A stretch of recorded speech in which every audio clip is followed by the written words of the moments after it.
Hello, I'm Jan Mulvey and you're watching the Redmen TV.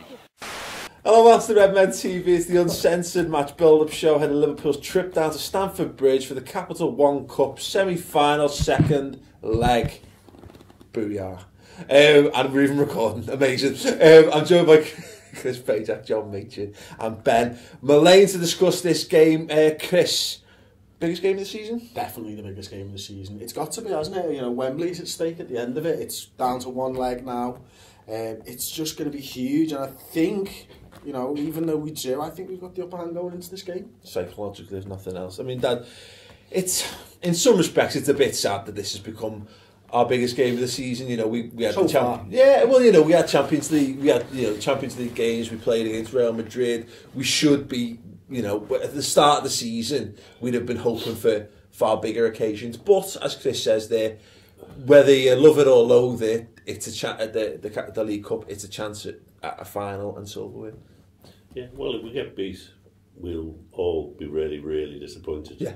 So that suggests it's an important game, obviously. Yeah. And I've always said that winning trophies is what the club's about, and it's good for the players and good for the team. Yeah. You know, they will be better players for having done it. Yeah.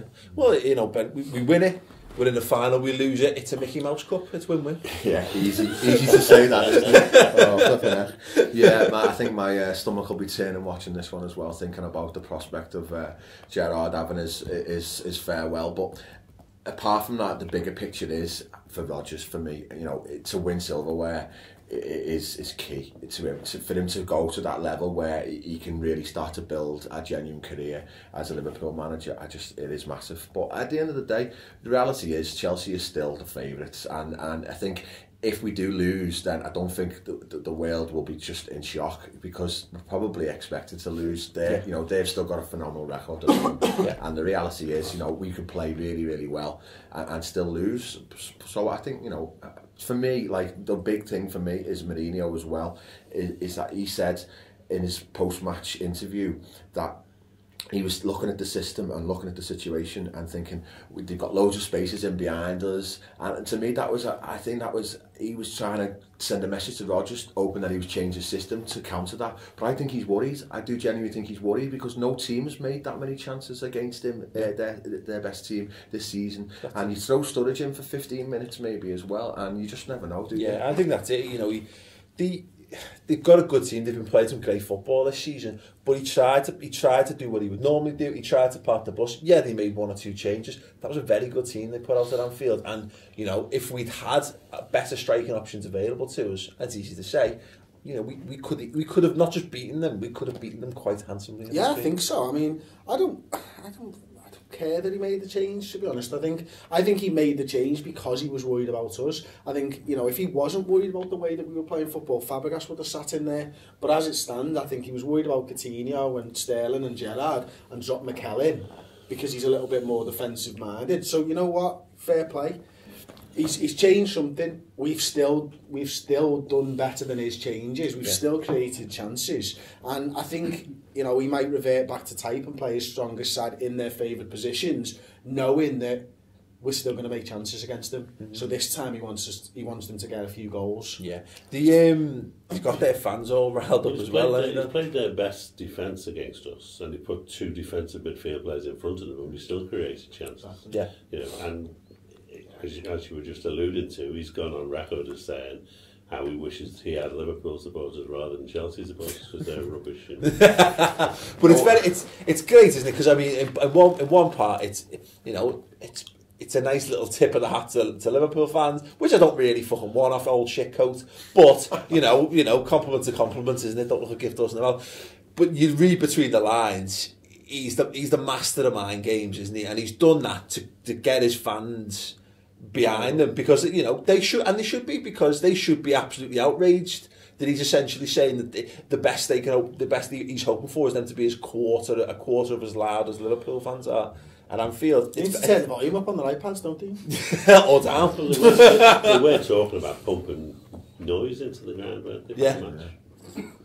Plastic flags will be out again as well. Oh, that would be terrific. I'd love to see their famous plastic flags. That's easy for me to say. And the Elephant Man will chant round the grounds as well. Also cannot wait to hear that.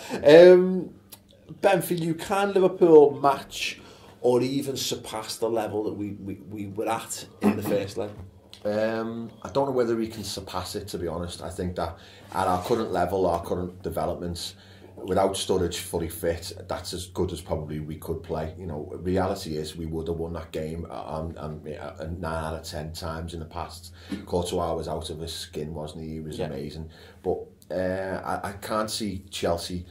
It is difficult for Chelsea though, because I think at the end of the day they've got to come and attack, and that will give us more spaces in behind. But on the flip side, Mourinho might just say, well, we'll just do the same again because you're the ones who've got to score. He might be happy to win it 0-0 and go all the way, and then the away goals count after extra time. So yeah, that might suit him, mightn't it? I can't see him in fairness, Ben, I can't see him wanting 120 minutes. No, probably not. No, the reality is, he probably will try and nick a goal early on, and then. I think he thinks his best team will beat us, and therefore he'll probably put Fabregas back in his rightful position and Oscar on the pitch.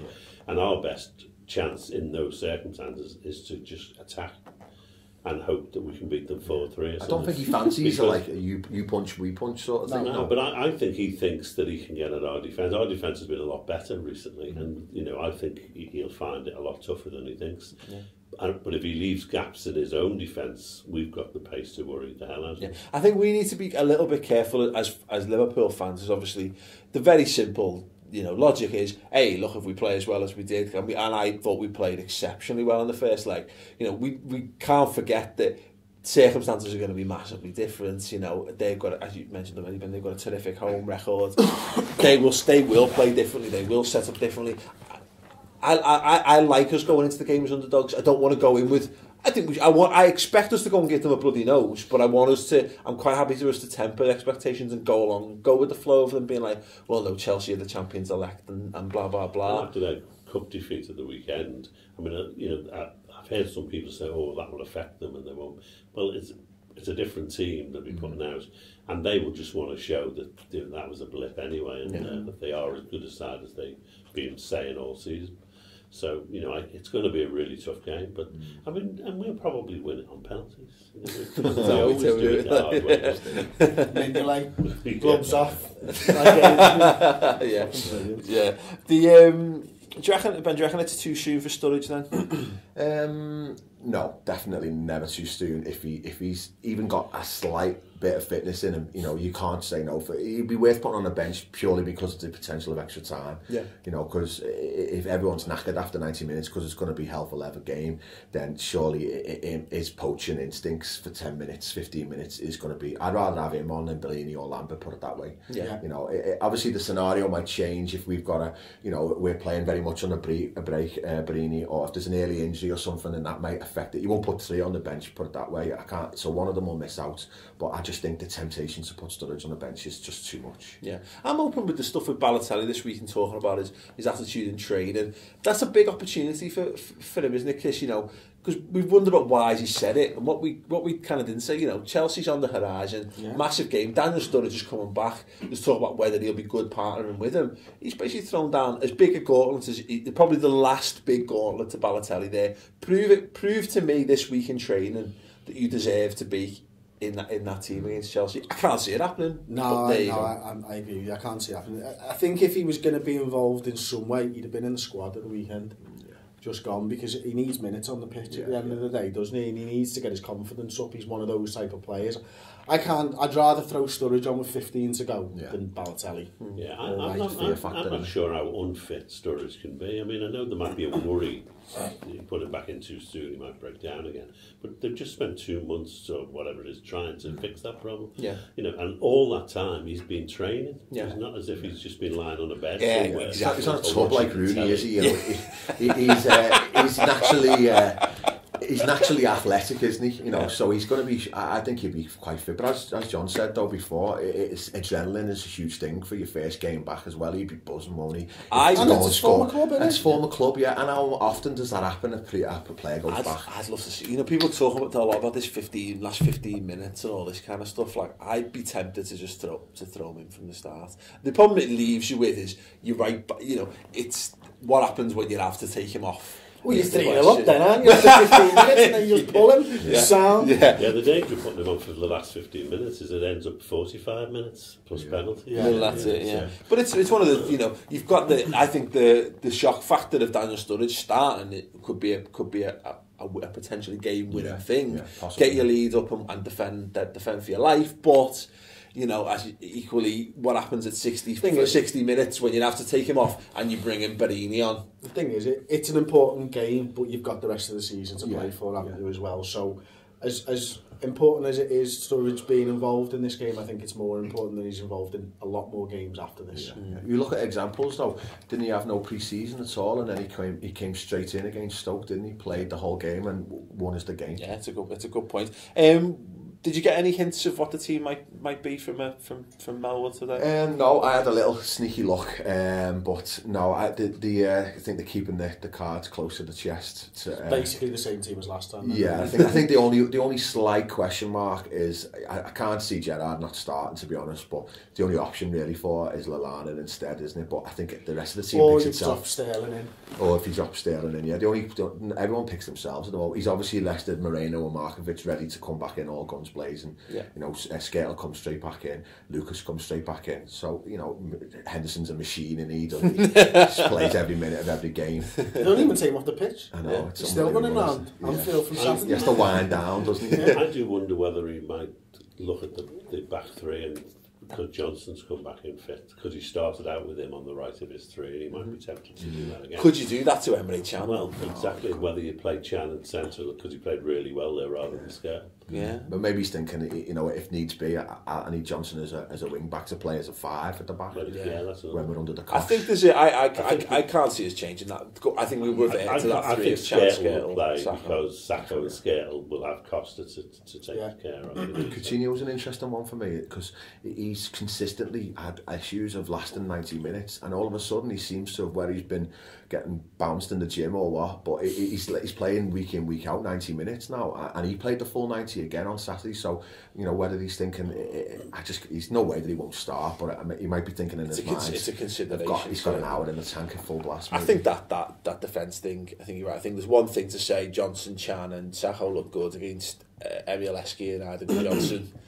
Who would have been a handful 15 years ago. Maybe. Well, no, definitely. But yeah, you know, there's a difference between that and then going up against Diego Costa and Fabregas. And that's clearly our best back three at the moment. I was thinking more than that, you know, he clearly wanted Johnson to play on the right side of that three to begin with, and the injury stopped it from happening. But Can has been fine, but not brilliant as a right side. He came in the game against Chelsea, though, didn't he? He sort of obviously he got turned inside out by Hazard early on, but then second half he was much better, wasn't he? Hazard can do. Yeah, but he can probably do that to anybody. He might play Johnson, as you say, as a right wing back, and just to try and shore up that side. More of a defensive mind. It's good to know that we've got options, and that's the thing. Because you were saying that normally at Melwood, you know, you have the bib theory, don't you? And it's what who's wearing what colours and you can generally define what the team's going to be. Yeah, and they tend to do a lot of shape work as well, where they're in formation, and you can see clearly how they're setting up and stuff like that. Whereas you think it's been kept under wraps deliberately this time? Couldn't see anything. They trained later as well today, so I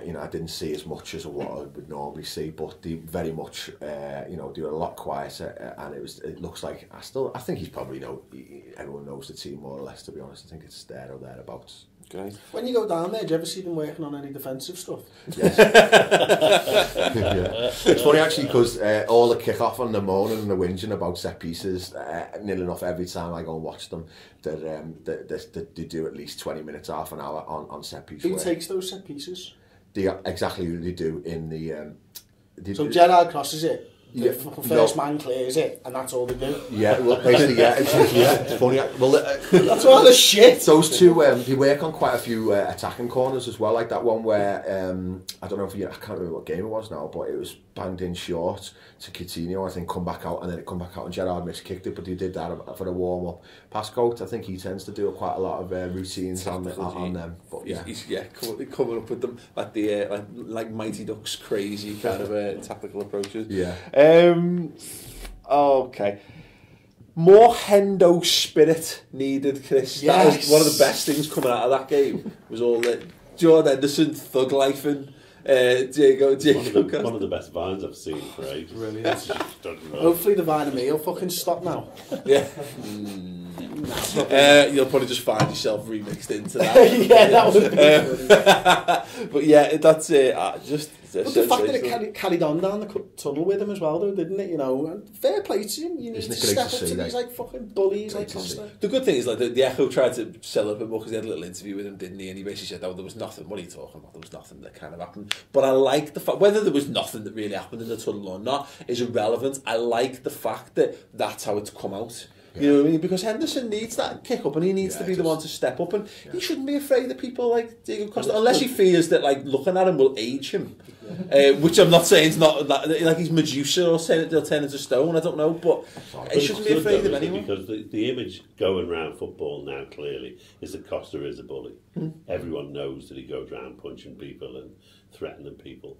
And to have someone who stands up to him, you know, Jordan Henderson's now a hero all over the country. I was intimidated by that stare. It was just a great stare. I had to put my phone down. I couldn't look at my phone for ages. Yeah.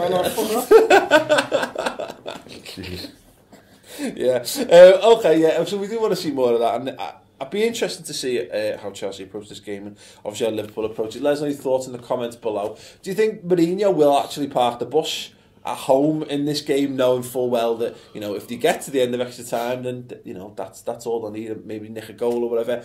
Should Liverpool go gung-ho? Should we just go and try and blow them away? Why not? Thoughts in the comments below, and of course, who you think Liverpool's starting 11 should be as well. If you want to have more thoughts on the starting 11, go check out Chris's starting 11 prediction show and all. Another little video we did, we spoke to a few Liverpool fans prior to the Bolton game about their thoughts on how much they hate Chelsea and how much they love Hendo and all that kind of stuff. That's on the YouTube channel, so check all that out to keep yourself busy between now and kick-off.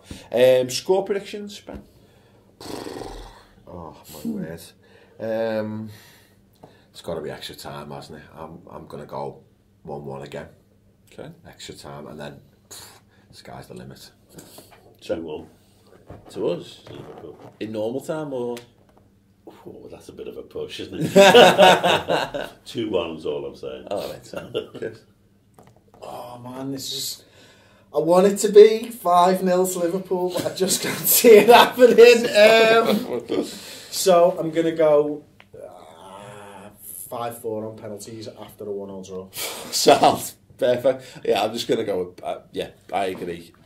Pens.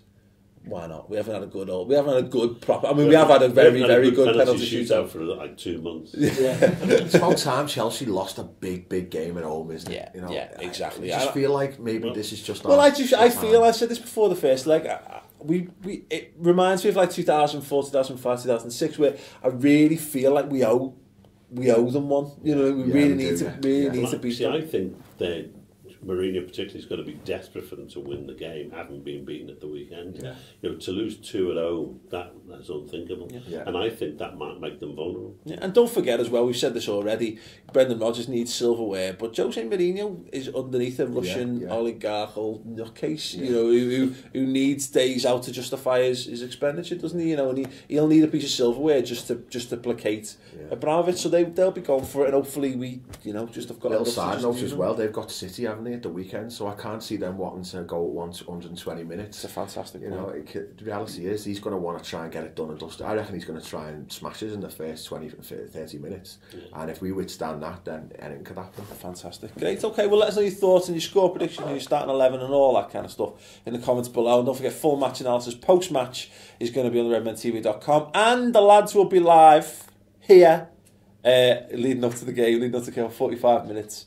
It might be a bit of a push, maybe half an hour. Well, half an hour leading up to kick-off, and live at half-time as well, so do check it out on youtube.com the Redmen TV. Anyway, thanks for watching. Give the video a big thumbs up and have a good day.